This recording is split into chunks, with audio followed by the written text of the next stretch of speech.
알기 쉬운 경제 완전 정복. 가장 가까이 있는 생활 경제 뉴스. 김은경의 생생경제. 논란이 되고 있는 경제 이슈를 파헤치는 생생포커스. 논란의 쟁점은? 소비자 물가 상승률은 0%라는데 왜 체감 물가는 올라가는 걸까요? 이 문제를 짚어보도록 하겠습니다. 생생경제 3부 이어가겠고요. 소비자 물가 상승률 지금 말씀드린 대로 6개월째 0%대입니다. 제자리라고 하는데 직접 장보고 살림하는 주부들이라면 결코 동감하지는 못할 겁니다. 같은 돈으로 예전에 비해서 지금 채울 수 있는 장바구니는요. 굉장히 가벼워지고 있거든요. 이 저물가 때문에 디플레이션 우려까지 나온다는데 왜 체감 물가는 계속 높아지는 걸까요? 지표와 현실의 괴리 때문인지 무엇이 해법인지 한번 짚어보겠습니다. 숭실대 산업정보시스템공학과의 현병원 교수 모시겠습니다. 안녕하십니까? 안녕하세요. 예. 현변입니다. 통계청에 따르면은 5월 소비자 물가 상승률도 0%대거든요. 예. 그러니까 뭐 반년 동안 거의 제자리 물가 상승률이라고 하는데 예. 저를 포함한 많은 분들이 공감을 못할 것 같아요. 장바구니 계속 가벼워지고 있는 게 사실인데 이게 그러면은 뭐 기분 탓일까요? 아니면은 제가 비싼 물건을 사기 때문일까요?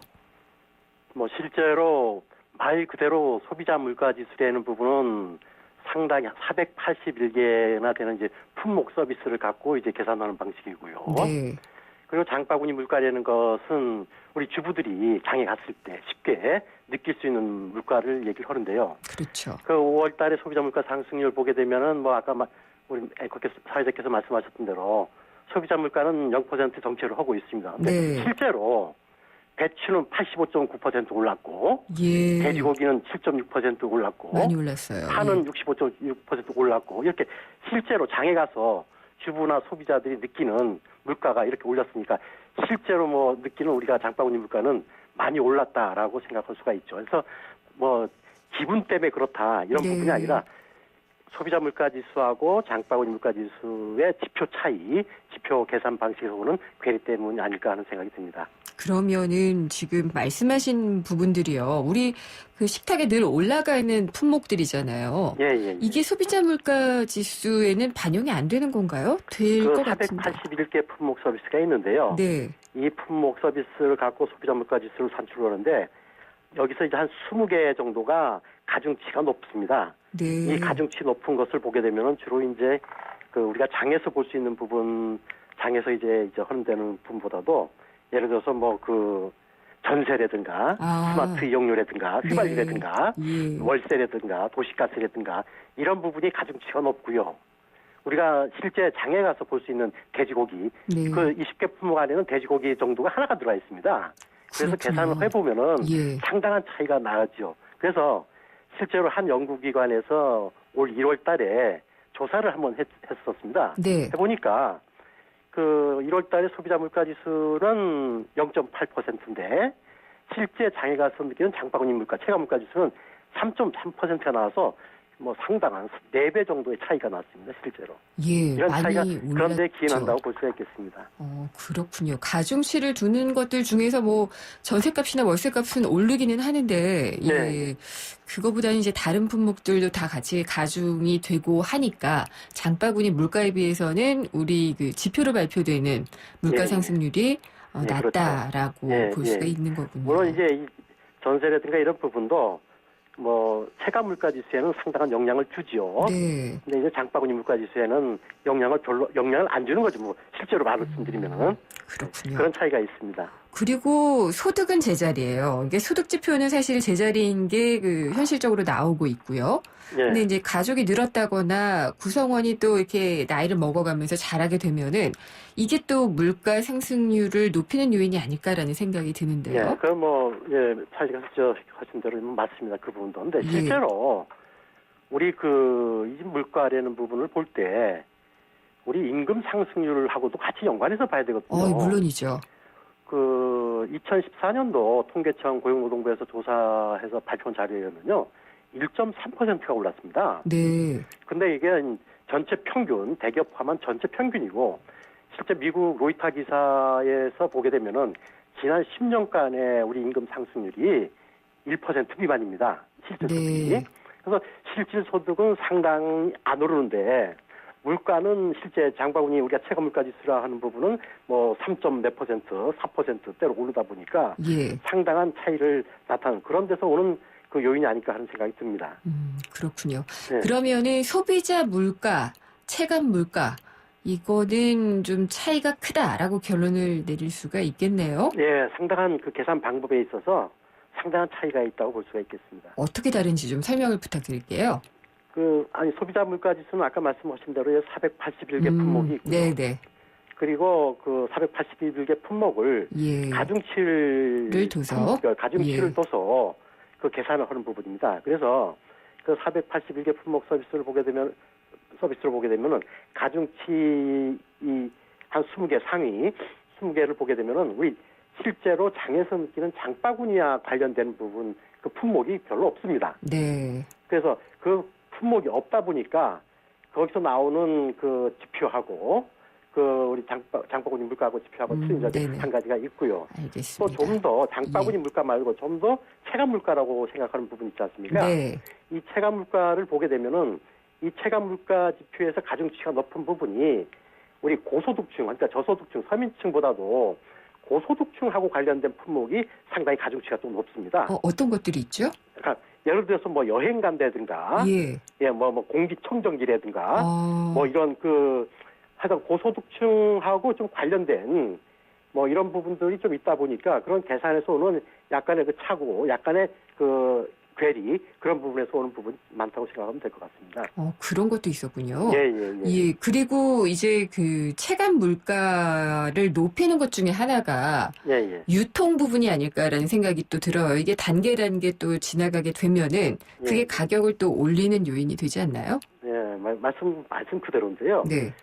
우리가 그 체감 물가 지수, 특히 장바구니 물가 지수를 이제 생각을 했을 때, 예를 들어서 쉽게 자장면이 이제 밀가루 만들지 않습니까? 네. 원자재가? 예. 원자재 이게 3%, 원자재 값이 3%가 오르면은 원자재 가격 3%만큼만 소비자 가격이 올라야 되는데, 원자재 가격 오른 거 퍼센테이지만큼 소비자 가격이 올라버려요. 예. 그러게 되면 어떻게 되냐 하게 되면은 예를 들어서 밀가루가 30원이었던 게 33원이었던 부분이 소비자가는 유통구조를 거치면서 소비자가는 1,000원, 예전에 1,000원이었던 게 10% 올라서 1,100원이 됐다는 얘기죠. 그러니까 이 원자재 가격에다가 소비자가라는 부분은 원자재 가격에다가 유통 가격에다가 여러 가격이 합쳐서 나오는 부분을 얘기를 하는 부분인데 네. 원자재 가격이 소비자 가격에 바로 연결이 되다 보니까 이런 부분이 있고요. 그래서 우리가 소비자들이 좀 그 부분 좀 알아야 될 부분인 것 같아요. 예를 들어서 뭐 원자재가 몇 % 올랐다 그러게 되면은 네. 유통 가격, 소비자 가격이 얼마 오른 거에 대해서 별로 오르는 게 당연하지 그렇게 생각하는 경우가 많거든요. 아니요, 당연하다고 생각하다기보다는 불가피하다라는 네, 생각을 그렇죠. 하면서도 의심을 가져요. 그렇죠. 불가피하다고 예. 생각하지 않습니까? 네. 근데 실제로 그 올라가는 퍼센테이지가 문제죠. 예. 그만한 퍼센테이지가 올라야 되는데 상당 부분 그 이상의 퍼센테이지가 오르다 보니까 유통에서 차지하는 그 유통의 비합리성, 유통의 네. 비전근대성 예. 이로 인한 그 코스트 소비자가 부담하는 소비자 가격이 상당히 큰 부분도 있고요. 그리고 우리가 그 유통하고 이제 상당히 또 관련되는 부분이 예. 장바구니 물가 예를 들어서 배추라든가 당근이라든가 뭐 이런 것도 있는데요. 한 가지 예를 들게 되면은 제주도에서 만든 당근이 예. 서울 오게 되면은 거기서 100원이라 봤을 때 소비자 가격이 100원이라고 봤을 때 거기서 차지하는 유통비용, 물류비용이 네. 78%를 차지합니다. 엄청나군요. 네, 그래서 예. 체감 물가 지수, 장바구니 물가 지수를 줄이는 데는 네. 합리성인 가격 정책도 이제 상당히 좀 필요하고요. 네. 그리고 그와 더불어서 유통이라든가 물류라든가 네. 그 효율화를 구하는 것도 알겠습니다. 상당히 필요하지 않나 하는 생각이 듭니다. 네, 잘 들었습니다. 감사합니다. 예. 숭실대 산업정보시스템공학과의 현병원 교수였습니다. 차오가 같네. 차오가 같아. 2588 대리운전입니다. 기사님 빨리 보내달라고요. 고객님 그럼 제가 갈까요? 제가 누구냐고요? 저 2588 대리운전 홍대동 김수미예요. 어머 고객님 많이 당황하셨어요? 차오르 정률 2588. 네, 생생경제 잠시 후 4부에서는 경제주치 그리고 경제수사대 코너가 준비가 되어 있습니다. 오늘 경제주치는 노무상담입니다. 최저임금 얘기를 좀 해보겠고요. 경제수사대에서는 QR코드를 이용한 신종 사기 수법이 있다고 하는데 예방하는 방법을 알려드리겠습니다. 잠시 후 4부에서 뵙겠습니다.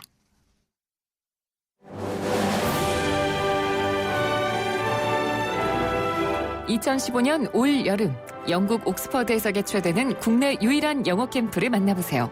YTN 라디오가 주최하는 옥스퍼드 영어 캠프는 자녀들의 영어 실력을 한 단계 끌어올려드립니다. 캠프가 끝난 뒤에는 서유럽 투어의 기회도 누리실 수 있습니다. 영국 옥스퍼드에서 체험하는 YTN 옥스퍼드 영어 캠프. 자세한 문의는 웹사이트 ytncamp.com이나 02-723-0550에서 확인하실 수 있습니다.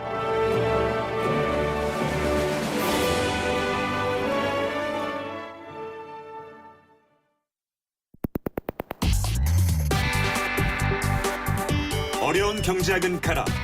귀에 쏙쏙 들어오는 김인경의 생생경제.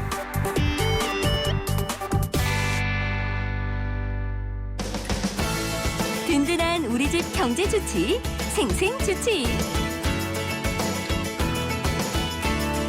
네, 경제주치 오늘은 노무상담 시간입니다. 노무법인 동인의 허용만 노무사 나오셨습니다. 안녕하십니까? 예, 안녕하십니까? 바쁘시죠? 예, 예. 특히 내일은 최저임금위원회가 열린다고 하는데 예. 이게 어떤 의미를 갖는 건지 설명을 해주시죠. 최저임금을 이제 뒤에서 설명하겠지만 8월 5일까지 결정해야 되는데 네. 첫 전원회의를 최저임금위원회가 내일 열리거든요. 네. 최저임금위원회는 어떻게 구성돼 있어요? 근로자위원, 예. 총연합단체, 민주노총이나 예. 한국노총에서 추천하는 인사들로 구성된 9명, 그다음 사용자단체에서 추천하는 9명, 네. 그리고 공익위원 9명을 고용노동부 장관이 제청을 하고 대통령이 위촉을 하는. 아, 대통령 위촉도 되는군요. 예, 대통령이 예. 위촉이 하게 되어 있습니다. 예. 그래서 27명으로 구성되어 있기 때문에 네. 예, 그렇게 되어 있습니다. 근데 최저임금 이 걸스데이의 해리가 나와가지고 막 얘기가 많이 됐었는데 예. 이것도 못 받는 경우가 상당히 많다고 하잖아요. 예, 작년 8월 기준으로 통계청에서 조사하는 경제활동인구 조사에서 네. 법정 최저임금보다 적은 임금을 받은 근로자가 무려 227만 명에 달한다고 합니다. 그래서 그러면은 근로자 중에 얼마나 되죠? 전체 근로자 8명 중에 1명 정도가 못 받는 예. 되게 생각보다 우리가 일반적으로 생각하는 것보다 좀 큰 맞네요. 경우라고 할 수 있을 것 같습니다. 근데 최저임금은 법에서 정하잖아요. 예. 원래 임금은 예. 근로의 대가로 근로자가 사용주로부터 받는 건데 양자가 합의해서 결정하면 되는 건데요. 네. 알다시피 임금 결정권에서 사용자가 좀 힘의 우위에 있다라고 보기 때문에 좀 근로조건이 임금이 저하될 수 있는 염려가 있어서 네. 최저임금법에서는 근로자의 생활 안정과 노동력의 질적 향상을 꾀해서 국민 경제의 건전한 발전을 위한다는 목적으로 최저임금법의 법적 취지를 그렇게 네. 잡고 있습니다. 그러니까 이걸 어기면은 범법자네요. 네, 최저임금을 그러면은 결정하는 기준은 어떻게 되나요? 예, 그것도 최저임금법 제4조에 최저임금을 결정하는 기준을 좀 명시하고 있는데요, 법에서. 네. 근로자의 생계비, 그다음에 유사 근로자의 임금, 그다음에 또 사업주들도 이제 생각해야 되니까 노동 생산성 및 소득 분배율 등을 고려해서 정하도록 하고 있고 이 경우 사업의 종류별로 다르게 정할 수 있다고 법에는 되어 있습니다. 그래요? 그러면은 사업장별로 최저임금이 다르게 정해질 수도 있다는 얘기네요? 예, 법상으로는 그렇게 되어 있는데 지금까지 우리나라의 최저임금 결정은 사업의 종류별로 뭐 이렇게 예. 다르게 결정하는 게 아니라 그렇죠. 동일하게 예. 그래서 시급이 얼마다 이렇게 예. 결정되고 있습니다. 지금까지는. 법으로는 달리할 수 있는데. 예, 다르게도 예. 지금도 뭐 결정을 할 수는 있습니다. 결과적으로 법에는 그렇게 되어 있기 때문에요. 사업의 종류별로 다르게 결정할 수 있습니다. 더 높게 하면 다행인데 더 낮게 하면 안 되겠죠. 그렇죠. 예. 그런 문제가 있을 것 같습니다. 최저임금이 결정이 되면 효력은 언제부터 발생을 하나요? 예, 최저임금을 이제 결정을 해서 이제 매년 1월 1일부터 11월 31일까지 적용되는데, 네. 그러니까 예를 들면 2015년 8월 5일까지 결정해서 내년에 이제 적용을 그렇죠. 할 거 예. 아니겠습니까? 그러면은 최저임금액 이상을 지급하라는 것이 법 취지입니다. 네. 뭐 최저임금액 기준으로 그 이하로 지급한다는 것이 법의 취지가 아니고요. 그래서 최저임금액 이상으로 지급해야 되고, 만약에 지금 올해 기준으로 5,580원인데 예. 5,000원으로 시급을 결정했다. 그럴 수도 있지 않습니까? 사업장에서. 그럴 때는 그 5,000원은 무효가 되고 그 사업주는 5,580원 기준으로 지급을 해야 되는 것이 최저임금의 효력이라고 볼 수 있겠습니다. 그런데 사실상 그렇게 적게 받고도 일을 하고 있는 사람들이 많다는 거죠. 맞습니다. 그래서 아까 네. 그 인구가 예. 그 근로자 수가 예. 그 정도 된다라는 거기 때문에 꽤 많은 편이에요. 좀 이게 실효성 측면에서 적극적으로 좀 이 법에 위반이 되고 있다고 네. 하면 단속이나 감독 이런 부분이 좀 필요할 것 같습니다. 그렇죠. 그러면은 최저임금위원회에서 최저임금을 결정하게 되는 건가요? 그 결정은 법에는 고용노동부 장관이 결정을 하고요. 네. 근데 고용노동부 이제에서 최저임금위원회를 아까 구성을 하기 때문에 지금 내일 첫 전원회의인데 최저임금위원회에서 그 심의 의결한 내용으로 고용노동부 장관은 결정을 하게 됩니다. 판단을 해서 결정을 하게 되는 예, 것이군요. 그러면은 이 최저임금위원회가 굉장히 중요한 회의 결과를 내놓게 될 것 같은데 예. 이 최저임금위원회가 어떤 결정을 하는지 몇 번 모이는지 뭐 이런 것들이 다 공개가 되나요? 그러니까 그 지금 현행법에는 최저임금법과 최저임금위원회 운영 규칙에는 예.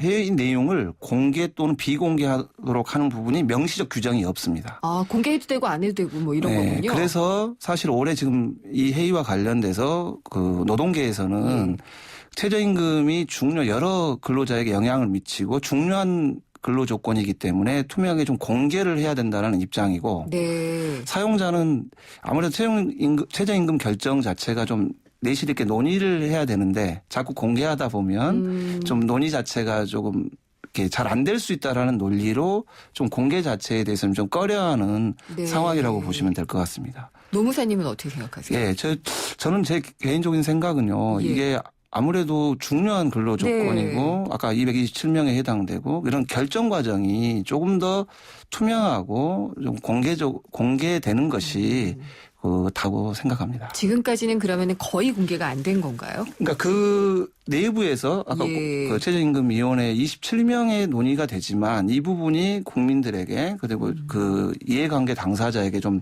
전체 좀 오픈돼 있거나 공개된 부분이 좀 적었던 것 같습니다. 네. 전 이거 공개돼야 될 것 같다고 생각이 확 들어서요. 예, 맞습니다. 좀 예. 그렇게 시대적 측면에서 그리고 청년층이나 고령층 점점 최저임금에 관련된 그 대상자가 많기 때문에 중요한 그 결정이라고 보여져서 소수의 사람이 위원회에서 결정하더라도 그 부분이 국민들에게 좀 공개될 수 있도록 네. 하는 부분이 타당할 것 같습니다. 이게 아무리 노동자 측, 사용자 측 공익위원이 있다고 하지만 그들이 담합을 할 수도 있는 거잖아요. 맞습니다. 예, 이런 것들은 공개가 좀 돼야 되지 않나라는 생각이 드네요. 예. 물론 사용자 입장에서는 그렇겠지만 예. 상담 좀 해야지 될 것 같아요. 6235님, 기간제로 일하고 있는데 정규직에 적용되는 경영성과급, 저 같은 기간제 일자리를 갖고 있는 사람들에는 적용이 안 된다고 하는데 이 문제는 없는 것인가요? 라고 질문하셨어요. 예, 그 기간제, 지금 질문하신 분이 기간제 근로자라고 하는데, 네. 그 동종 유사 업무라고 하는데요. 법에서는 정규직 근로자가 그런 똑같은 업무나 비슷한 업무를 하고 계신 분이 있다고 하면 정규직 근로자에게만 경영성과급을 지급하는 것은 차별적 처우에 해당됩니다. 법의 그 기간제 및 그렇군요. 단시간 근로자 보호 등에 관한 법률에 차별적 처우에 경영성과급도 합리적 이유 없이 차별할 수 없도록 되어 있습니다. 근데 만약에 차별해서 주면 어떻게 하면 돼요? 그 6개월 내에 차별적 처우가 있은 날로부터 6개월 이에 예. 노동위원회에 차별 시정을 신청할 수 있습니다. 노동위원회는 그러면 고용노동부 산하인가요? 아닙니다. 노동위원회 산하는 아니고 예. 그 개별로. 예, 개별로 좀. 거기 시정을 신청하면 되는군요. 예. 0246님, 2년 2개월을 근무하고 퇴직을 했는데 2년 지난 시점에서 회사에서 연차 휴가 미사용 수당을 5일치를 받았고 퇴직할 때 이 미사용 연차 휴가 일수가 12일 남았다고 하는데 퇴직금 산정할 때 상여금이나 연차 수당 포함된다고 하는데 어떻게 되는 건가요? 라고 하셨어요. 예, 좀 복잡할 수 있는데 간단히 말씀드리면 이 5일 은 전전년도 2년 전에 근무한 네. 걸 가지고 이미 수당을 받았고 예. 그다음에 2년 2개월 이번에 퇴직하면서 10일 분을 미사용 수당으로 받게 되는데요. 예. 퇴직금의 퇴직금을 계산하는 평균 임금에는 이미 발생한 연차 수당 퇴직 때 발생하는 게 아니라 퇴직 전에 발생한 연차 수당은 평균 임금에 들어가고 네. 퇴직 이번에 해가지고 2년 2개월째 12일치 받는 것은 들어가지 않습니다. 그러니까 받았던 5일치만 평균 임금을 계산하는데 들어가는 거군요. 예, 맞습니다. 상여금도 마찬가지로 예. 그 계산에 들어가는데 그 논리와 똑같습니다. 그러면 이게 노동자한테 불리한 건가요? 유리한 건가요? 그 유불리가 없나요? 예. 그 예. 일반적으로는 잘 안 넣는 경우도 많은 거죠. 근데 들어가야 되는데 그 퇴직 때 받는 연차 수당을 들어가야 된다라고 주장하시는 분이 있는데 그건 예. 아니라는 이야기입니다. 그렇군요. 사업주님도 지금 한 분 상담을 주셨는데 이거 시간이 아마 좀 안 될 것 같습니다. 예. 오늘 여기까지 얘기를 해야지 될 것 같은데 어쨌든 연차 수당과 관련해서도 이미 발생한 것만 평균 임금에 포함을 해서 계산이 된다. 예. 라는 것까지 들었습니다. 다음 주에 또 상담 이어가도록 하겠습니다. 감사합니다. 예. 노무법인 동인의 허용만 노무사였습니다. 생생경제를 다양하게 만나는 방법. YTN 라디오 앱 예스와 YTN 라디오 웹사이트, 팟캐스트를 통해서 실시간 청취와 다시 듣기가 가능합니다. 언제 어디서나 손쉽게 만날 수 있는 생생경제. 참 좋다.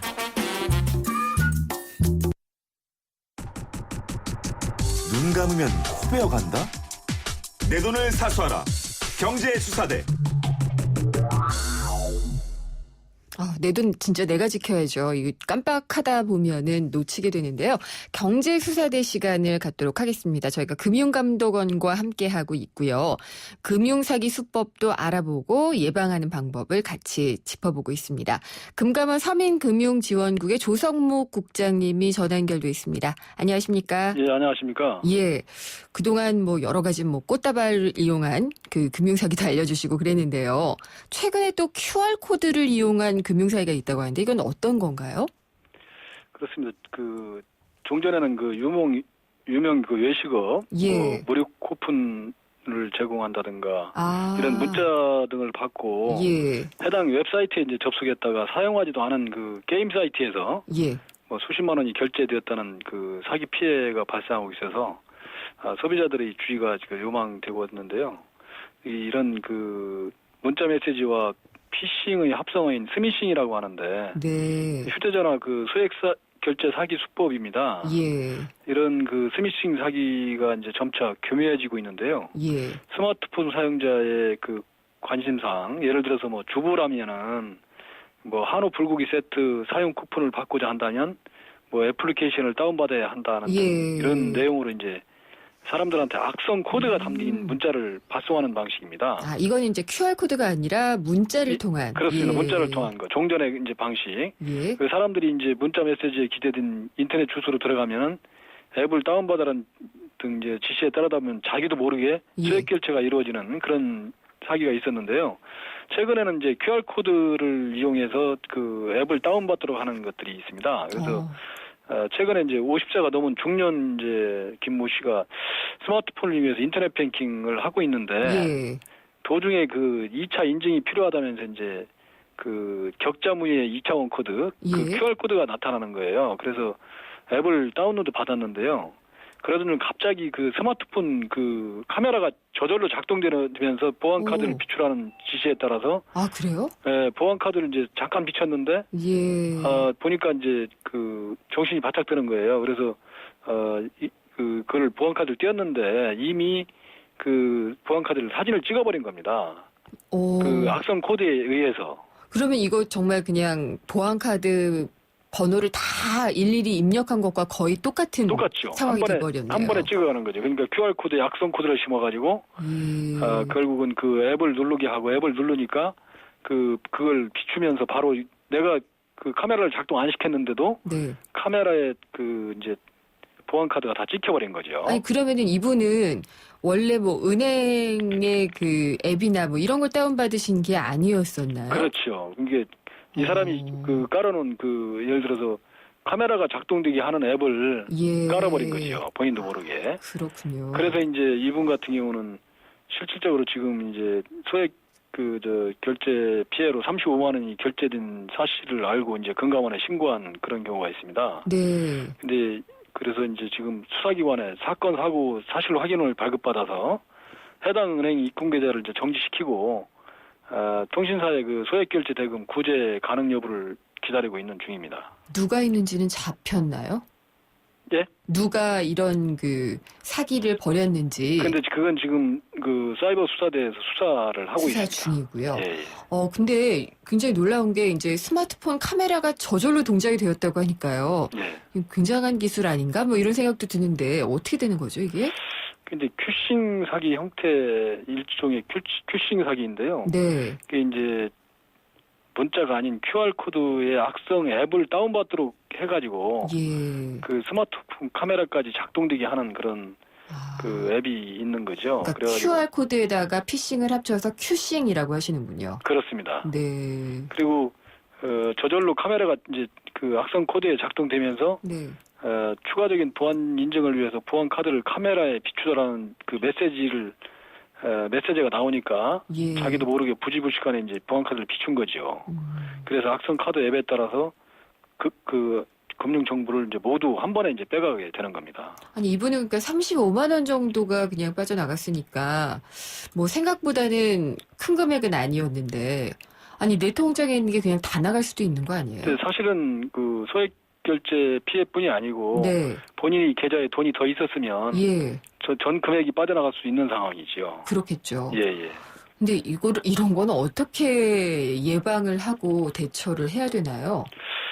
이게 보면 이제 이 사기범들은 이제 금액이 이제 소액 결제 같은 경우는 적지 않습니까? 네. 그러니까 잘 신고를 않고 재수 없네 이렇게 생각하들 말아요. 네. 그런데 제가 이제 이 업무를 하면서 답답한 게 그런 일반인들이 그렇게 대처를 하다 보니까 이제 결국은 사기꾼들이 계속 사기를 치는 거거든요. 그렇죠. 그래서 이게 구제 방법이 되게 중요한데요. 예.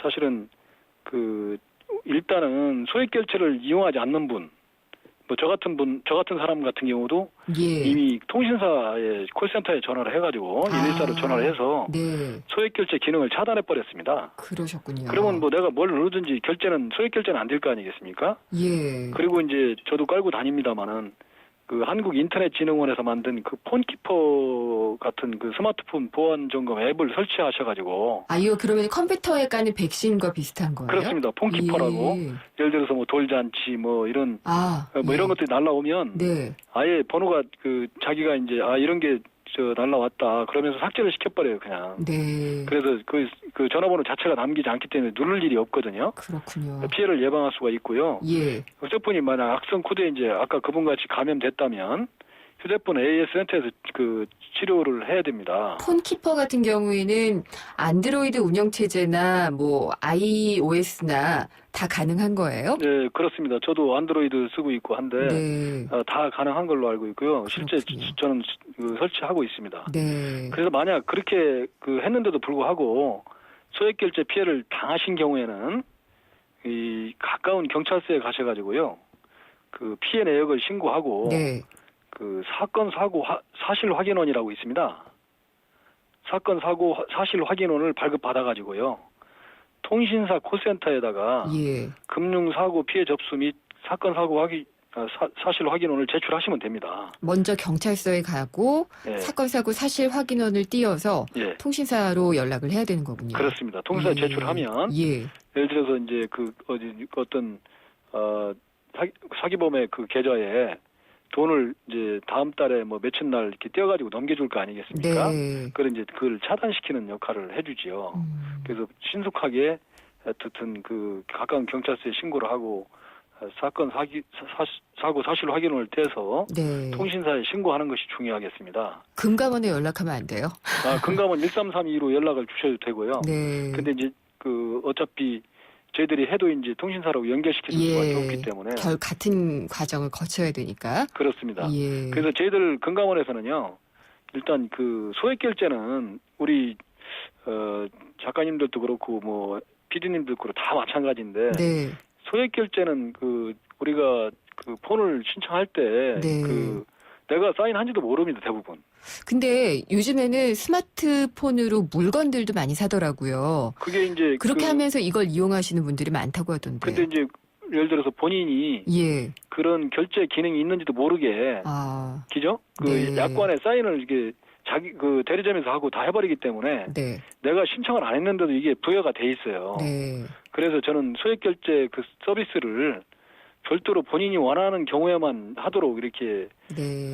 하는 방안을 지금 관련 부처와 협의 중에 있고요. 네. 그리고 청취자분들께서도 이제 무료 할인 쿠폰 제공이라든가 보안 강화를 위해서 필요하다든가 대출 알선 등을 핑계로 네. 문자 또는 전화를 통해서 이제 특정 사이트 접속 및 앱 설치를 유도하는 내용을 보면 스미싱과 같은 금융 사기가 아닌지 의심해 보고요. 네. 이러한 내용은 금감원에 신고를 해주시기 바랍니다. 그리고 최근에 기사를 보니까요. 인터넷 사이버상에 불법 금융 광고를 모니터링했다라는 게 나왔는데 그 결과는 뭐 어떤 식으로 나왔나요? 저희들이 매일 인터넷상에 들어가서 이제 사이버 감시반에서 감시를 하고 있는데요. 네. 지금 금년 중 4월 말까지 모니터링해서 한 888건을 적발했는데 거기 중에서 이제 대포통장 매매 광고가 한 509건입니다. 많군요. 그래서 예. 그리고 이제 서류 조작을 통한 작업 대출, 예. 휴대전화 소액 결제 대출 등이 한 256건. 그리고 이제 불법적인 대부 광고 있잖아요. 네. 예를 들어서 대부업 등록도 안 한 사람들 광고하는 거 네. 그런 광고가 한 123건 등이 적발됐습니다.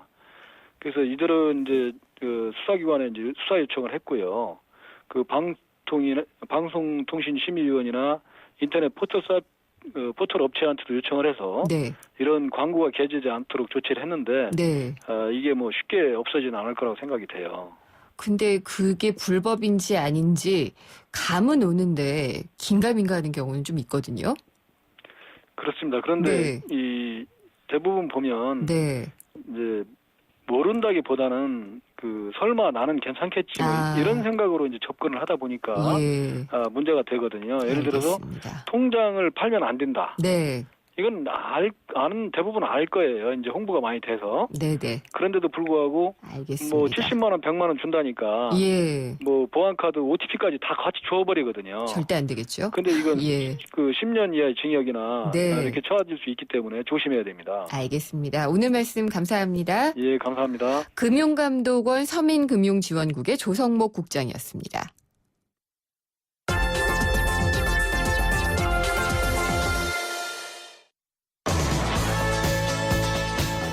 네, 오늘 앤디 워홀 라이브전 티켓 당첨자는 7544님의 한 분이고요. 제작진이 따로 연락을 드리겠습니다. 제가 잠시 자리를 비우는데요. 다음 주에 찾아뵙겠습니다. 김윤경이었습니다.